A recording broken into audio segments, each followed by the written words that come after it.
নামাজে এবং নামাজের বাইরে সব সময় প্যান্ট ভাঁজ করে টাকনুর উপরে পড়ি, কিন্তু অনেক আলেমরা বলেন প্যান্ট গুটিয়ে নামাজ পড়া নাকি নিষেধ। সেক্ষেত্রে সবসময় প্যান্ট গুটিয়ে টাকনুর উপরে পড়া সঠিক হবে নাকি প্যান্ট কেটে ছোট করতেই হবে?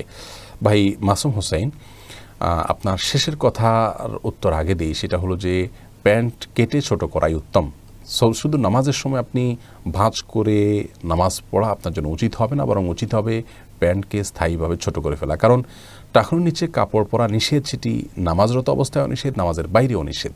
সেই জায়গা থেকে আপনি এটা কেটে ফেলাই আপনার উচিত হবে এবং সেটাই আপনার কর্তব্য হবে। কোনো অবস্থাতেই শুধুমাত্র নামাজের সময় ভাঁজ করলেন আবার পরে আপনি খুলে দিলেন, সেটা আপনার জন্য জায়েজ নয়।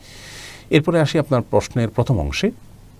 আপনি যতদিন কাটতে না পারবেন ততদিন পর্যন্ত আপনি টাকনুর নিচে প্যান্ট রেখেই নামাজ পড়বেন, নাকি টাকনুর উপরে নামাজ এবং নামাজের বাইরে ভাঁজ করে রাখার চেষ্টা করবেন? উত্তর হলো অবশ্যই সর্বাবস্থায় আপনি ভাঁজ করে রাখার চেষ্টা করবেন। এখানে মুশকিল হলো অনেক উলামা ইকরাম এই নামাজের সময় অনেকে যে ভাঁজ করে থাকেন, এই ভাঁজ করাকে নিষেধ করেন এই জন্য যে একটি হাদিস নবী আলাইহিস সালাম কাপড় ভাঁজ করে সালাত আদায় করতে নিষেধ করেছেন। এখন যদি কেউ জামার হাতা কিংবা গোছা কিংবা আপনার প্যান্ট ইত্যাদি এগুলো যদি কেউ এমনিতে মানে সাধারণ অবস্থায় যদি এগুলোকে গোছান নামাজরত অবস্থায়, এটা জায়েজ নয়। অনেকে উজু করার সময় এরকম হাতা গুটিয়ে তারপর নামাজ পড়েন, এটি জায়েজ নয়। বরং সেগুলোকে টেনে দিয়ে স্বাভাবিক অবস্থায় নামাজ পড়া উচিত। এটা আল্লাহ তাআলার শানে, আল্লাহর সামনে আপনি দাঁড়াচ্ছেন, তার খেলাফ হয়ে যায় এগুলোকে গুটিয়ে নামাজ পড়া।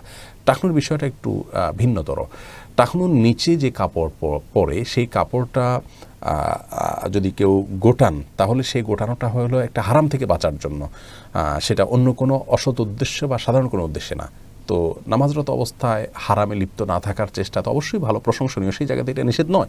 সৌদি আরবের সর্বোচ্চ উলামা পরিষদের ফতোয়া রয়েছে, তারপরে আপনার ফতোয়া বিষয়ক স্থায়ী কমিটির ফতোয়া রয়েছে, আরও কেবারও ওলামাদের ইন্ডিভিজুয়াল অনেকের ব্যক্তিগত ফতোয়া রয়েছে।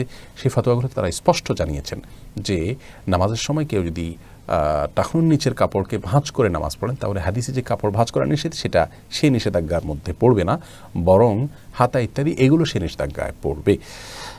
তবে সব সময়ের জন্য স্থায়ীভাবে প্যান্টকে ছোট করে নেওয়া উচিত, অথবা ভাঁজ করলে সব সময়ের জন্য ভাঁজ করে রাখা উচিত। নামাজের সময় তো উচিতই, নামাজের পরেও করা দরকার।